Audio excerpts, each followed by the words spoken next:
ಏನಾರ ಒಂದು company establish ಆಗಿರಬೇಕು ಅಂತ ಏನಾರ ಕ್ರೈಟೀರಿಯಾ ಇದೆಯಾ? ಅಂದರೆ ಈ ಸ್ಕೀಮ್ನ ಫಲಾನುಭವಿ ಆಗೋದಕ್ಕೆ ಏನಾದರೂ ಕ್ರೈಟೀರಿಯಾ ಅಥವಾ ಏನಾದರೂ ಒಂದು ಎಲಿಜಿಬಿಲಿಟಿ ಅಂತ ಏನಾದರೂ ಇದೆಯಾ? ಅಂದರೆ ಹೊಸದಾಗಿ ಸ್ಟಾರ್ಟ್ ಮಾಡೋಂಥವ್ರಿಗೆ ಅಲ್ಲ, ನೀವು ಪ್ರತಿ ಸ್ಕೀಮ್ಗೂ ಅದರದೇ ಗೈಡ್ಲೈನ್ಸ್ ಇರುತ್ತೆ. ನೀವು ಇಂಥ ಸ್ಕೀಮ್ ಅಂತ ಹೇಳಿದ್ರೆ ನಾವು ಹೇಳ್ತೀವಿ. ಯಾವುದೇ ಯೋಜನೆ ಆಗ್ಬೋದು, ಖಂಡಿತ ಫಲಾನುಭವಿ ಗೈಡ್ಲೈನ್ಸ್ ಇರುತ್ತೆ, ಕ್ರೈಟೀರಿಯಾ ಇರುತ್ತೆ. ಇಂಥ ಸ್ಕೀಮ್ ಅಂತ ಹೇಳಿದ್ರೆ ನಾವು ಹೇಳ್ತೀವಿ.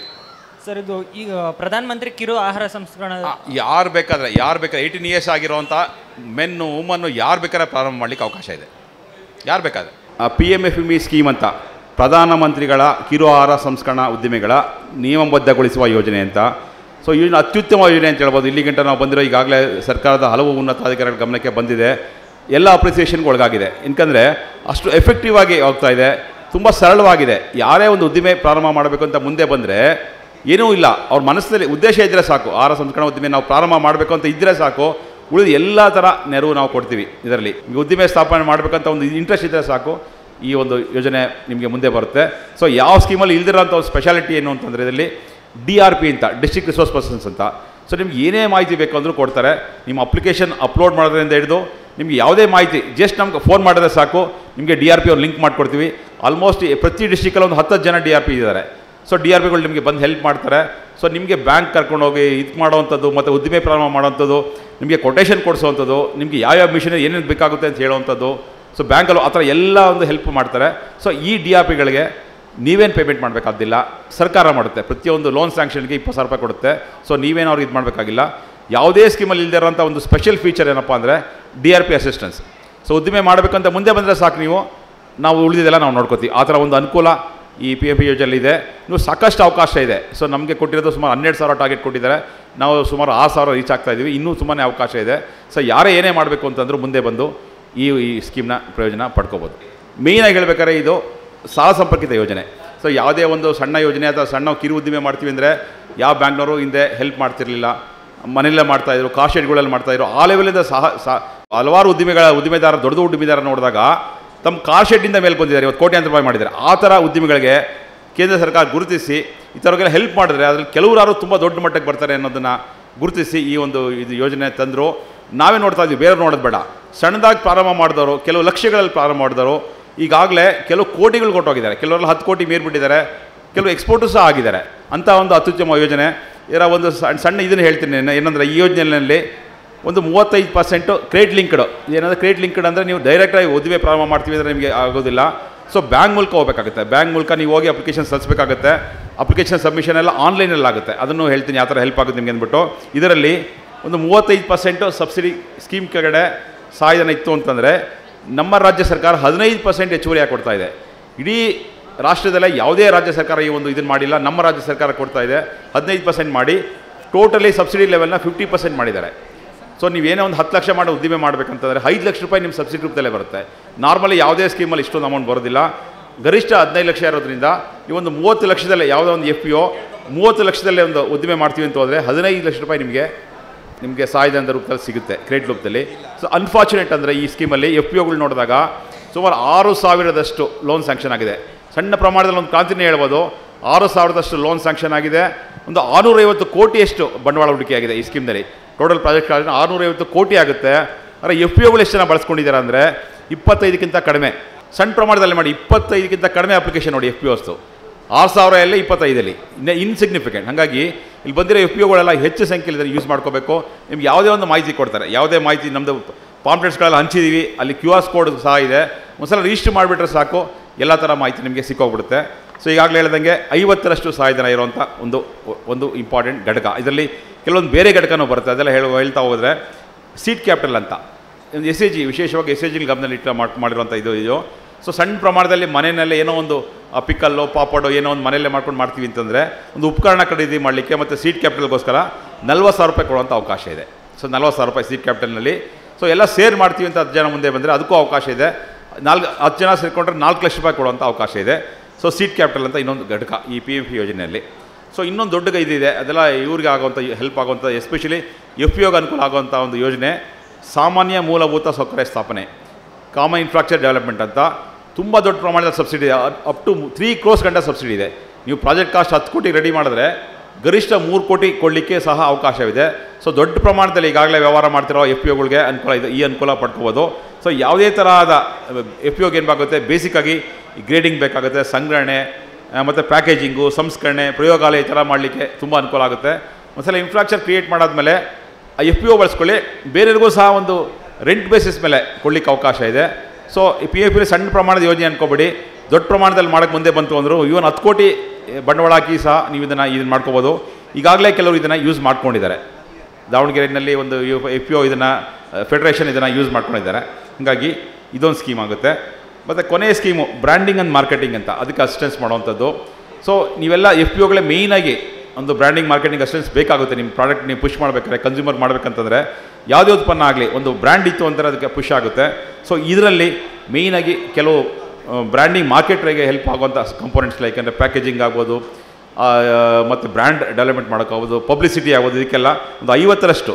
ಸೊ ಇದಕ್ಕೆ ಯಾವುದೇ ಬ್ಯಾಂಕ್ ಹೋಗಬೇಕು ಅಂತೆಲ್ಲ, ನೀವೇ ಬಂಡವಾಳ ಹಾಕ್ಬಿಟ್ಟು ಮಾಡ್ತೀವಿ ಅಂತಂದರೆ ಗೌರ್ಮೆಂಟು ರೀಂಬರ್ಸ್ ಮಾಡುತ್ತೆ. ಇದಕ್ಕೆ 50% ಅಸಿಸ್ಟೆನ್ಸ್ ಇದೆ. ಸೊ ಇದು ಪಿ ಎಫ್ ಇ ಬಗ್ಗೆ ಆಯಿತು. ಸೊ ಈ ಒಂದು ಒಟ್ಟಾರೆ ಸೆಷನ್ ಬಗ್ಗೆ ಹೇಳೋದಾದರೆ, ಸೊ ನೋಡಿ ನಮ್ಮ ಸಿದ್ದು ಪೂಜಾರಿ ಅವರೊಂದು ಐಡಿಯಲ್ ಎಕ್ಸಾಂಪಲ್ ಅಂತ ಹೇಳ್ಬೋದು. ಸುಮಾರು 10 ಯೋಜನೆಗಳ 10 ವಿವಿಧ ಸಂಸ್ಥೆಗಳಿಂದ 10 ಯೋಜನೆಗಳ ಸಹಾಯ ಪಡ್ಕೊಂಡು ಯಾವ ಥರ ಅವರು ತಮ್ಮ ಯಶಸ್ವಿ ಮಾಡ್ಕೊಂಡಿದ್ದಾರೆ ಅಂತೆ. ತಮಗೆಲ್ಲ ಗೊತ್ತಿರ್ಬೋದು, ಯಾವುದೇ ಕೃಷಿ ಆಧಾರಿತ ಸಂಸ್ಕರಣೆ ಆಗ್ಬೋದು, ಏನೇ ಆಗ್ಬೋದು, ಒಂದು ಉದ್ದಿಮೆ ಪ್ರಾರಂಭ ಮಾಡ್ತೀವಿ ಅಂತ ಹೋದಾಗ ನೀವು ಏನೋ ಒಂದು ನೀವು ಯಾವುದು ಖಂಡಿತವಾಗಿ ಇದ್ದೇ ಇರುತ್ತೆ, ಗೌರ್ಮೆಂಟ್ ಸ್ಕೀಮ್ ಬೆನಿಫಿಟ್ ಇದ್ದೇ ಇರುತ್ತೆ. ಸೊ ನೀವೇ ಮಾಡೋಕ್ಕೆ ಹೋಗೋದು ಬೇಡ. ಯಾವುದೋ ಒಂದು ಗೌರ್ಮೆಂಟ್ ಇರುತ್ತೆ, ಇಲ್ಲ ಸೆಂಟ್ರಲ್ ಗೌರ್ಮೆಂಟ್ ಇರ್ಬೋದು, ಸ್ಟೇಟ್ ಗೌರ್ಮೆಂಟ್ ಇರ್ಬೋದು, ಒಂದು ಹೆಲ್ಪ್ ಇದ್ದೇ ಇರುತ್ತೆ ನಿಮಗೆ. ಯಾವುದೇ ಕೃಷಿ ಆಧಾರಿತ ಚಟುವಟಿಕೆ ಮಾಡಿ ಒಂದು ಸ್ಕೀಮ್ ಬೆನಿಫಿಟ್ ಇರುತ್ತೆ, ತಕ್ಷಣ ನಿಮ್ಮ ನೆನಪಿಗೆ ಬರಬೇಕು. ಮೊದಲೆಲ್ಲ ಆ ಥರ ಇರಲ್ಲ, ತುಂಬ ಕಷ್ಟ ಇತ್ತು, ನೀವೆಲ್ಲ ಡಿಪಾರ್ಟ್ಮೆಂಟ್ ಕಲಿಯೋದು, ಇನ್ಫಾರ್ಮೇಷನ್ ತೊಗೊಳ್ಳೋದು ಮಾಡೋದಿತ್ತು. ಈಗ ಎಲ್ಲರಿಗೂ ಇಂಟರ್ನೆಟ್ ಆಕ್ಸೆಸ್ ಇದೆ, ಮೊಬೈಲ್ ಆಕ್ಸೆಸ್ ಇದೆ. ಸುಮ್ಮನೆ ನೀವೇನು ಮಾಡಬೇಕು ಅಂತಿದ್ರೆ ಹೊಡಿರಿ ಸಾಕು, ಆ ಯಾವ ಸ್ಕೀಮಲ್ಲಿ ಬೆನಿಫಿಟ್ ಇದೆ ಅಂತ ಬಂದುಬಿಡುತ್ತೆ. ಯಾಕಂದರೆ ಸೊ ಈಗಾಗಲೇ ತಜ್ಞರುಗಳು ಬೆಳಗ್ಗೆ ಆಗಲಿಂದ ನೀವು ನಮ್ಮ ಸೆಷನ್ನಲ್ಲಿ ಎಂಥ ಉತ್ತಮ ಮಾಹಿತಿ ಕೊಟ್ಟಿದ್ದಾರೆ. ಬರೀ ಒಂದು 5-6 ಜನದಷ್ಟೇ ನಾವು ಮಾಡಿರೋದು. ನೀವು ಯಾವುದೇ ಸ್ಕೀಮ್ ಮಾಡೋಕ್ಕೋಗಿ ಯಾವುದೇ ಚಟುವಟಿಕೆ ಮಾಡಿ ಕೃಷಿ ಆಧಾರಿತ, ಅದರಲ್ಲಿ ಒಂದಲ್ಲ ಒಂದು ಇದರಲ್ಲಿ ಇಲ್ಲ ಸೆಂಟ್ರಲ್ ಗೌರ್ಮೆಂಟ್ ಇರುತ್ತೆ, ಸ್ಟೇಟ್ ಗೌರ್ಮೆಂಟ್ ಇರುತ್ತೆ, ಎಲ್ಲ ಪ್ರಯೋಜನ ಪಡ್ಕೊಂಡ್ರೆ ಖಂಡಿತ ಎಫ್ ಪಿ ಒಗಳು ಮುಂದೆ ಬರಲಿಕ್ಕೆ ಸಾಧ್ಯ ಇದೆ. ಸೊ ಯಾರೋ ಒಬ್ರಿಗೆ ಅಸೈನೇ ಮಾಡಿಬಿಡಿ ಈ ಕೆಲಸ ಎಫ್ ಪಿ ಒಗಳು. ಇಬ್ಬರು ನಿನ್ನ ಕೆಲಸ ಏನಪ್ಪ ಅಂದರೆ ಪ್ಯೂರ್ಲಿ ಯಾವ್ಯಾವ ಸ್ಕೀಮ್ ಇದೆ, ಏನೇನು ಬೆನಿಫಿಟ್ ಇದೆ, ಏನೇನು ಮಾಡ್ಬೋದು ಆ ಥರ ಒಂದು ಅನುಕೂಲ. ಇವನ್ ಕನ್ಸಲ್ಟೆನ್ಸಿ ಸರ್ವಿಸಸ್ ಆಗ್ಬೋದು, ಟೆಕ್ನಾಲಜಿ ಇರ್ಬೋದು, ಯೂನಿವರ್ಸಿಟಿಗಳು ಮುಂದೆ ಬರ್ತಾರೆ. ಹಂಗಾಗಿ ಸೊ ಯಾವುದೇ ಕೃಷಿ ಆಧಾರಿತ ಚಟುವಟಿಕೆ ಮಾಡಲಿಕ್ಕೆ ಖಂಡಿತವಾಗಿ ಕೇಂದ್ರ ಆಗದ ರಾಜ್ಯ ಸರ್ಕಾರ ನಿಮ್ಮ ಕೈ ಹಿಡಿಯುತ್ತೆ. ಅದರ ಕ್ವಶನ್ಸ್ ಇದೆ, ಕೇಳ್ಬೋದು ಬೇಕಾದ್ರೆ. ಇವಾಗ ನಮ್ಮ ಸಿದ್ದು ಜನರಿಗೆ ಸೊ ಇವಾಗ ಇಷ್ಟೆಲ್ಲ ಬೆನಿಫಿಟ್ ತಗೊಂಡಿದ್ದೀರಾ ನೀವು, ನಿಮ್ಮ ಒಂದು ಎಫ್ ಪಿ ಒನ್ನ ಒಂದು ಮುಂಚೂಣಿಗೆ ತಂದಿದ್ರಲ್ಲಿ ಯಾವ ರೀತಿ ತಿರ್ಗಾ ನಿಮ್ಮ ಫಾರ್ಮರ್ಸ್ಗೆ ಅಂದರೆ ಶೇರ್ ಹೋಲ್ಡರ್ಸ್ಗೆ ಯಾವ ರೀತಿ ಅದು ಬೆನಿಫಿಟ್ ಆಗ್ತಾ ಇದೆ ಅನ್ನೋದು ನಮ್ಮ ಶೇರ್ ಹೋಲ್ಡರ್ಸ್ಗೆ ಖಂಡಿತವಾಗಿ ಹಣದ ರೂಪದಲ್ಲಿ ಬೆನಿಫಿಟ್ ಆಗಿಲ್ಲ. ಆದರೆ ರೈಟ್ ಫ್ರಾಮ್ ನೀವು ಎಲ್ಲರೂ ಎಫ್ ಯು ಮಾಡ್ಕೊಂಡ ತಕ್ಷಣ ಮಾಡ್ತಾ ಇರುವಂಥ ಇನ್ಪುಟ್ ಬಿಸ್ನೆಸ್ದು ಒಂದು ಬೆನಿಫಿಟ್ ಆಗ್ತಾಯಿದ್ರೆ, ಇದುವರೆಗೆ ಆನಿಯನ್ ಅಂತ ಹೇಳುವಾಗ ಈರುಳ್ಳಿ ಬೀಜಗಳನ್ನು ನಾವು ಮಹಾರಾಷ್ಟ್ರದಿಂದನೇ ತಂದ್ಕೋತಿದ್ದೀವಿ. ಕಾರಣ ಅಂದರೆ ನಾವು ಬಾರ್ಡ್ರಲ್ಲಿ ಇರೋದು, ಮಹಾರಾಷ್ಟ್ರ ಬಾರ್ಡ್ರಲ್ಲಿ ಇರೋದು ನಮ್ಮ ಬಿಜಾಪುರ ಜಿಲ್ಲೆ. ಎಲ್ಲ ತಳಿಯ ಬೀಜಗಳನ್ನು ಕೂಡ ರೈತ ಆದವನು ಅಂಗಡಿಗೆ ಹೋಗ್ತಾನೆ, ಒಂದು ಈರುಳ್ಳಿ ಬೀಜದ ಕೊಡಿ, ಯಾವ ಕಂಪ್ನಿ ಗೊತ್ತಿಲ್ಲ, ಅದು ಮುಂಗಾರಿಗ, ಲೇಟ್ ಮುಂಗಾರಿಗ ಅಥವಾ ಹಿಂಗಾರಿಗೆ ಅಂತ ಗೊತ್ತಿಲ್ಲ, ಅದನ್ನು ತಂದು ಸೋಯಿಂಗ್ ಮಾಡ್ತಾಯಿದ್ದ. ಈಗ ನಾವು ಅವ್ರುಗಳಿಗೆ ರೆಗ್ಯುಲರ್ ಆಗಿ ಟ್ರೈನಿಂಗನ್ನು, ಅದು ಹಾರ್ಟಿಕಲ್ಚರ್ ಯೂನಿವರ್ಸಿಟಿ ಆಗಿರ್ಬೋದು, director of onion and garlic research centre ಆಗಿರ್ಬೋದು, ಅವರುಗಳಿಂದ ತರಬೇತಿಯನ್ನು ಕೊಡೋದ್ರ ಜೊತೆಗೆ ಇದೇ ತಳಿ ಇದೇ ಸಮಯಕ್ಕೆ ಬಿತ್ತನೆ ಮಾಡಬೇಕು, ಹೀಗೆ ಮಾಡಬೇಕು ಅನ್ನುವಂಥ ತರಬೇತಿಯ ಮೂಲಕ ಈ ಒಂದು ಬೆನಿಫಿಟನ್ನು ಕೊಡ್ತಾ ಇದ್ದೇವೆ. ನಮ್ಮ ರೈತರ ಹತ್ರನೇ ಸೀಡ್ ಪ್ರೊಡಕ್ಷನ್ ಮಾಡಿಸಿ ಅದೇ ಸೀಡನ್ನು ನಮ್ಮ ಪಲ್ಲಂದು ಪುರಸಂಗಿ ಬ್ರ್ಯಾಂಡಲ್ಲಿ ಈಗ ಮಾರ್ಕೆಟ್ ಮಾಡ್ತಾ ಇದ್ದೇವೆ. ಯಾವಾಗ ಸೀಡ್ ಪ್ರೊಡಕ್ಷನ್ ಅಂತ ಬರ್ತದೆ, ನಿಮಗೆ ಗೊತ್ತಿದೆ ಸೀಡ್ಸ್ಗೆ ಯಾವ ರೀತಿಯಾಗಿ ವ್ಯಾಲ್ಯೂ ಸಿಗ್ತದೆ.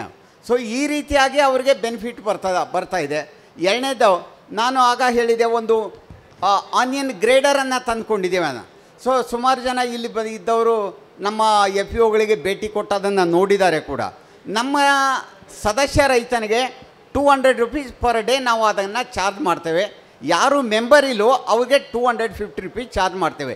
ಬೆಳಗ್ಗೆ ತೊಗೊಂಡು ಹೋಗಿ ಸಾಯಂಕಾಲ ತಂದಿಡ್ತಾರೆ ಗ್ರೇಡಿಂಗ್ಗೋಸ್ಕರ. ಸೊ ಈ ಟೆಕ್ನಾಲಜಿ ಇದನ್ನು ಬಂದು DOGR ಅವ್ರದ್ದಾದರೆ RK ಇಂಜಿನಿಯರ್ ಅಂತ ಒಬ್ಬರು ಅಲ್ಲೇ ಇಂಜಿನಿಯರಿಂಗ್ ಇದ್ರವರು ಅದನ್ನು ನಮಗೆ ಮಾಡಿಕೊಟ್ಟಿದ್ದಾರೆ. ಇದ್ರ ಬೆನಿಫಿಟ್ಟು ಯಾವಾಗ ಅವನು ಗ್ರೇಡಿಂಗ್ ಮಾಡಿ ಮಾರ್ಕೆಟ್ ಮಾಡ್ತಾನೆ ಹೆಚ್ಚು ಲಾಭ ಸಿಗ್ತದೆ. ಸೊ ನಾವು ಎಫ್ ದಿಂದ ರೈತನಿಗೆ ದುಡ್ಡು ಕೊಟ್ಟಿರಲಿಕ್ಕಿಲ್ಲ, ಈ ರೀತಿಯಾದಂಥ ಬೆನಿಫಿಟ್ಗಳನ್ನು ನಾವು ಅವರಿಗೆ ಕೊಡ್ತಾ ಇದ್ದೇವೆ. ಎಲ್ಲರ ಆನಿಯನ್ನನ್ನು ಕೂಡ ನಾವು ತಗೊಂಡು ಟ್ರೇಡಿಂಗ್ ಮೂಲಕ, ಆಮೇಲೆ ಲೆಮನನ್ನು ತಗೊಂಡು ಈಗ ವ್ಯಾಲ್ಯೂ ಎಡಿಷನ್ ಮೂಲಕ ಅವನು ಯಾವಾಗ ಯಾವ ತರಕಾರಿ ರೇಟು ಬಿದ್ದು, ಫಾರ್ ಎಕ್ಸಾಂಪಲ್ ಈಗ ಟೊಮೆಟೊಗೆ ರೇಟ್ ಇಲ್ಲ, ಸೊ ಆ ರೈತ ತಂದು ನಮ್ಮ ಟನಲ್ ಡ್ರೈಯರಲ್ಲಿ, ಕಂಪನಿಯ ಟನಲ್ ಡ್ರೈಯರಲ್ಲಿ ಡ್ರೈ ಮಾಡಿಕೊಂಡು ಮಾರ್ಕೆಟ್ ಮಾಡ್ಬೋದು. ಒಂದು. ಎರಡನೇ ಅವಕಾಶ ಅವರಿಗೆ, ಅವರು ಒಲ್ಲಪ್ಪ ನನಗೆ ಮಾಡೋಕ್ಕಾಗಲ್ಲ, ಮಾರ್ಕೆಟ್ ಮಾಡೋಕ್ಕಾಗಲ್ಲ ಅಂದರೆ ಅದನ್ನು ನಾವು ಇವತ್ತಿನ ರೇಟ್ಗಿಂತ ಸ್ವಲ್ಪ ಹೆಚ್ಚು ಕೊಟ್ಟು ಸ್ಥಳೀಯವಾಗಿ ಅವನಿಗೆ ಟ್ರಾನ್ಸ್ಪೋರ್ಟೇಷನ್ ಉಳಿತು, ಹಮಾಲಿ ಉಳಿತು, ಎಲ್ಲ ಅವನ ಜಾಗದಿಂದನೇ ನಾವೇ ತೊಗೊಂಡು ಅದನ್ನು ಡ್ರೈ ಮಾಡಿ ಪೌಡರ್ ಮಾಡಿ ಮಾರ್ಕೆಟ್ ಮಾಡ್ತೇವೆ. ಏನು ಅಲ್ಟಿಮೇಟಾಗಿ ಕಂಪ್ನಿಗೆ ಲಾಭ ಬಂದಿರ್ತದೆ ಅದರಲ್ಲಿ ಅವನ ಶೇರ್ ಇದ್ದೇ ಇರ್ತದೆ. ಆ ರೀತಿ ಶೇರನ್ನು ಹಣದ ರೂಪದಲ್ಲಿ ಬೆನಿಫಿಟ್ ಕೊಟ್ಟಿಲ್ಲ. ಈ ಎಲ್ಲ ರೀತಿಯ ಬೆನಿಫಿಟನ್ನು ನಮ್ಮ ರೈತನಿಗೆ ಸಿಗ್ತಾ ಇದೆ. ನಮ್ಮ FEO ಆಗಿ ಈಗ 2 ವರ್ಷ ಆಯಿತು, just 2.5 years. First half year ಏನೂ ಮಾಡಿಲ್ಲ, ಮೊದಲನೇ ವರ್ಷ ಹೋದ ಮಾರ್ಚ್ಗೆ, ಈ ಮಾರ್ಚ್ಗೆ 2ನೇ ವರ್ಷ ಕಂಪ್ಲೀಟ್ ಆಗ್ತದೆ. ಈ ರೀತಿ ಬೆನಿಫಿಟ್ಗಳನ್ನು ನಾವು ರೈತರಿಗೆ ಕೊಡ್ತಾ ಇದ್ದೇವೆ.